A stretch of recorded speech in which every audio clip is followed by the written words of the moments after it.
lenguas. Los críticos sociales trataban su obra como una piedra de toque. En numerosos campos académicos, los estudiosos estaban esforzándose por capturar las implicaciones de su investigación empírica y ponderando las preguntas abstractas que habían planteado sobre el alcance del poder y los límites del conocimiento, sobre los orígenes de la responsabilidad moral y los fundamentos del gobierno moderno, sobre la naturaleza de la indagación histórica y la índole de la identidad personal. La caracterización del crimen intelectual francés del que participó Foucault ofrece las condiciones para ubicar el conjunto de sus ideas. Mercier no duda en calificar a Foucault como, lo cito, la figura central de la filosofía francesa después de Sartre. Representa, al igual que el autor del Ser y la Nada, un filósofo del quiebre, de la disrupción de la continuidad histórica del pensamiento, desde la cual la modernidad se había pensado a sí misma. En oposición a la tradición sajona, a su modo y su consideración de la filosofía, generalmente académica en su estilo y analítica en su método, las figuras del pensamiento francés, destaca Mercier, son parte de un nuevo género, la literofilosofía. Esta tradición, que parece sostenerse por notas distintivas en las que destacan a su carácter ensayístico, libre, donde el autor no solo discurre sobre el discurso filosófico, sino al mismo tiempo sobre sí mismo. Una literatura, una filosofía de estilo, de sello personal a la Montaigne. B. Una filosofía pública en contacto con la sociedad, es decir, una filosofía con presencia pública, y por eso mismo, C. Una filosofía y una figura del intelectual implicado en la política, en movimientos sociales. Alexander Nehamas ha subrayado esta historia al hablar de la presencia ineludible de Nietzsche en el ambiente académico literario de los estudiantes de Occidente, pero sobre todo, creo, referido al estilo literario de la propia vida del filósofo de Saint-Marie. La presencia pública de esta filosofía se hace presente desde Bergson, que se convierte en personaje de culto. Este estilo literario se confirma en la obra y la presencia de Jean-Paul Sartre, cuya influencia equivale, señala Mercier, a la de una superestrella del panteón filosófico. La fenomenología, el hegelianismo y el marxismo prefiguran la presencia del ensayo filosófico que todavía conserva las dosis de formalismo que se supone de la filosofía, lo cual es el caso del propio Sartre, de Maurice Merleau-Ponty y del citado Bergson. La crisis o agotamiento de los esquemas formales de la filosofía vinculada con la militancia plantea dos escenarios: o asumir el formalismo propio de la filosofía analítica o inventar una nueva vía. Esta fue la senda que siguen las grandes figuras de la filosofía francesa de la posguerra. Cito: en lugar de hacer más rigurosa su filosofía, decidieron alimentarla con el creciente prestigio de las ciencias humanas, es decir, la lingüística, la antropología estructural, los estudios históricos de la escuela de los anales, la psicología freudiana, así como el arte y la literatura de vanguardia, dice Mercier. Personajes de esta nueva generación del pensamiento ligados al estructuralismo, al psicoanálisis, el marxismo, la deconstrucción, compañeros de Foucault, de la generación de Foucault, resultan familiares: Louis Althusser, Jacques Lacan, Roland Barthes y Jean Derrida. En el campo de la antropología cultural, la presencia innegable de Lévi-Strauss marcó a sí mismo los senderos de una nueva generación de pensamiento.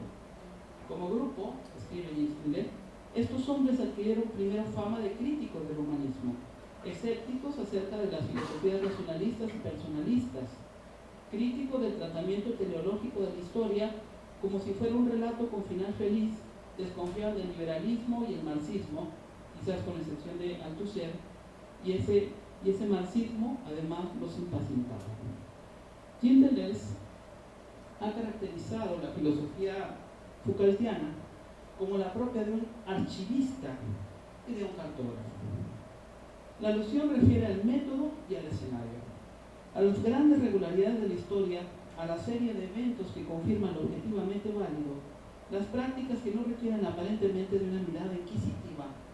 Foucault pone el análisis detallado de los pequeños fenómenos, de los archivos del conocimiento, en una relación siempre mediada por el poder, que se encuentran en la base de las regularidades discursivas y de las prácticas sociales, concebidas como imaginarios que se legitiman en la construcción misma de las epistemes. Estas epistemes que son las bases de los dispositivos de formación de nuestra idea de hombre. Deleuze, amigo personal, describe a este nuevo archivista en los siguientes términos, lo cito: el nuevo archivista enuncia que ya solo considerará enunciados. No se ocupará de lo que de mil maneras preocupaba a los archivistas precedentes, las proposiciones y las frases. Desdeñará la jerarquía vertical de las proposiciones que se escalonan unas sobre otras, pero también la lateralidad de las frases en la que cada una parece responder a otra. Móvil, se instalará una especie de diagonal que hará legible aquello que por lo demás no se podía aprender, los enunciados precisamente. Una nueva forma de filosofar, una nueva lógica de lo atípico o de lo anormal para analizar los enunciados, una lógica de lo velado y un nuevo análisis sobre el poder, donde este no es propiedad de una clase que lo había conquistado. El poder, señala Deleuze, siguiendo el planteamiento Foucaultiano, no es tanto una propiedad como una estrategia, y sus efectos no son atribuibles a una apropiación, sino a disposiciones, maniobras, tácticas, técnicas, funcionamientos. Se ejerce más que se posee. No es el privilegio adquirido o conservado de la clase dominante, sino el efecto de conjunto de sus posiciones estratégicas.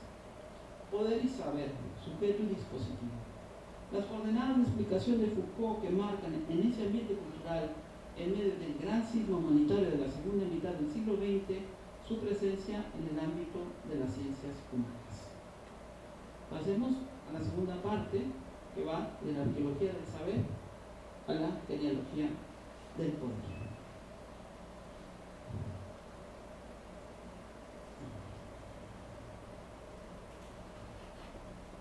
El estridentismo Foucaultiano se propuso romper la sucesión lineal de las formas de pensar y de pensarse adoptadas por Occidente e interrogar, en principio, el orden del discurso de los saberes sobre los que se funda nuestra concepción de la verdad. Llevar a cabo esta labor supuso realizar una inversión de los términos tradicionales de interrogar lo real y lo dictaminado como racional, sobre la base del fundamento de una realidad siempre idéntica a sí misma, de un universalismo antropológico, pues como señala Foucault en la introducción del segundo tomo de la historia de la sexualidad, en su tarea de analítica de la verdad, la filosofía no tiene justamente la tarea de legitimar lo que ya se sabe, sino saber hasta qué punto sería posible pensar de otra manera, lo cual es el fundamento de cualquier investigación, una investigación auténtica. La arqueología de las ciencias humanas que propone Foucault, por el contrario, es una empresa crítica ante los objetos y ante la conciencia reflexiva que los piensa. La crítica Foucaultiana, frente a aquello que se proyecta en la conciencia, la arqueología, digamos, es una crítica al narcisismo de la conciencia. La crítica, pues, se dirige en principio contra el empirismo positivista que piensa el objeto como dado en su totalidad y al sujeto en su abstracción universal. Esto es, como señala Sergio Pérez Cortés, lo cito, porque no admite la presencia de ninguna conciencia dada, cuya forma sería siempre la misma a través de todas las experiencias. Fin de la cita. La arqueología del saber señala en principio que toda experiencia, todo conocimiento y toda verdad humana, verdad con comillas, toda verdad humana, se encuentra mediada por las condiciones de posibilidad en las que el objeto se muestra y es aprendido por una conciencia reflexiva. Para ponerlo en palabras más concretas, para la arqueología el problema epistemológico no se reduce al conocimiento y debe extenderse hacia el saber o hasta el saber. El saber, devenido discurso, no es una abstracción o una mediación, es más bien un juego más amplio vinculado a relaciones de dominación y de poder, pues no hay poder sin que se ejerza un cierto saber, y no hay saber sin que esté vinculado a cierto juego del poder. Los primeros trabajos de Foucault bajo la orientación arqueológica se situaron en torno a la locura, la gramática y la medicina como objetos de estudio discursivo. Desde la historia de la locura en la época clásica, publicada en 1961, El nacimiento de la clínica en 1963, Las palabras y las cosas en 1966, a la arqueología del saber, publicadas en 1969, el interés de Foucault se centró en una perspectiva de discontinuidad respecto al abordaje historicista meramente pragmático y universalista de fenómenos y prácticas singulares. En la historia de la locura, por ejemplo, Michel Foucault refiere cómo desde las sociedades primitivas a las sociedades industriales, la locura aparece de la mano de los sistemas de exclusión. El loco aparece referido a una figura marginal en relación a las actividades humanas fundamentales, es decir, trabajo, sexualidad y familia, lenguaje y actividades lúdicas como juegos y fiestas. De manera diferenciada, la exclusión opera de un dominio a otro. En todas las sociedades, o casi, dice Foucault, el loco es excluido de cualquier cosa y según los casos se le concede un estatuto religioso, mágico, lúdico o patológico. Recordemos también que la historia de la locura es el producto final de la tesis doctoral de Michel Foucault. Entre las muchas preguntas que se pueden formular subyace una concepción en la que la razón, esta categoría sujeta crítica, en la que la razón se vincula y opera como poder.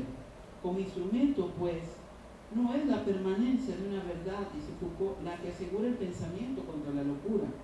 Es una imposibilidad de estar loco, esencial no al objeto de pensamiento, sino al sujeto pensante. Fin de la cita. En la historia de la normalidad, la anormalidad, campo restringido en la linealidad del pensamiento bajo lo que el hombre se ha concebido a sí mismo, en la historia de la normalidad, el planteamiento arqueológico es capaz de realizar preguntas fundamentales como las siguientes: ¿bajo qué argumentos y sobre qué lógica se va a perfilar la institucionalización del encierro de la locura?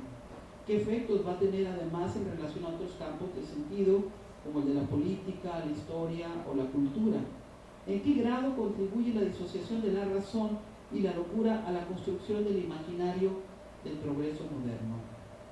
Al establecer una relación del saber y del poder, la arqueología revela el carácter mediado y de mediación de las ciencias humanas, es decir, su papel instituyente y los juegos de verdad que finalmente representan.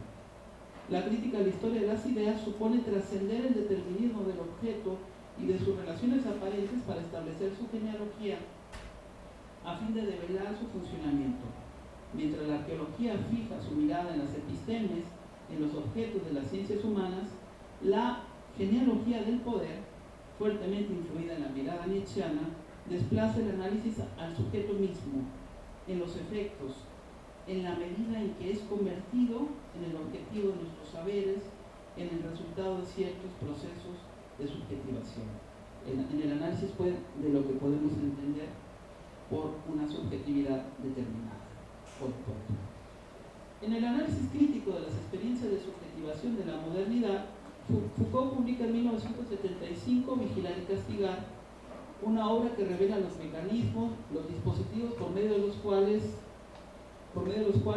y mediante diversos procesos de disciplinarización, las sociedades modernas desarrollaron procedimientos de control de las conductas y de los cuerpos.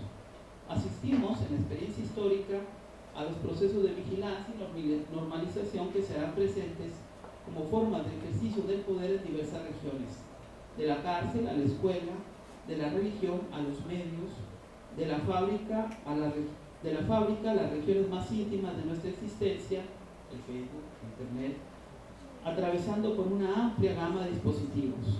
Los procesos de subjetivación permiten un control minucioso de las conductas y las operaciones del cuerpo, métodos que garantizan una sujeción constante de los individuos y les imponen a los cuerpos una relación de docilidad-utilidad.